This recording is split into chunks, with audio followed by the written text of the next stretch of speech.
Hoy es un día muy grande para nuestro país Aruba.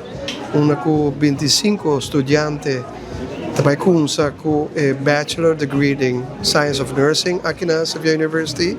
Algo que minha pessoa, para hopi aya, a papi de aqui, para vir com opleiding de HBO, menanta bisa no holandês aqui na Aruba, agora vou concretizar.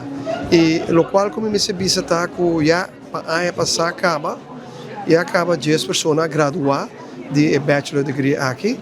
A diferença está de 25 pessoas que estão com essa área, tá 25 pessoas que a volg, que está muito jovem, que acaba na MAVO vir, e há área de les para por curso e nursing degree aqui de HBO nível, de Bachelor Degree. Então, é algo bonito para o Aruba, nós não temos Bachelor Degree na Aruba, é caso que behalve que eu sabia, é coisa que eu ia passar.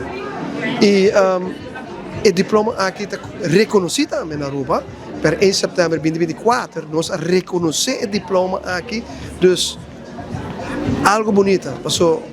Minha mesma pessoa como ex-diretor de Witgele Kruis, maak mee que hoop de nós jovens te acaba na escola aqui na nível 4 na tabisa, não vai rolar para estudar para um Bachelor Degree, HBO, e não também nunca mais Aruba back. Então, o que está passa, nós esperamos nos jovens, nós esperamos nos profissionais, nós rolando também miserina e nós firma contrato.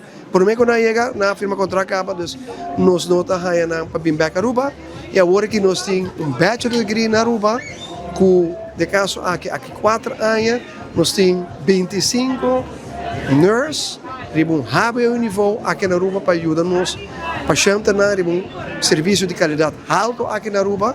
Então, é algo bonito, algo de aplaudir, algo que sempre minha mesma pessoa para pedir e a o que me toca vira uma realidade mais bonita.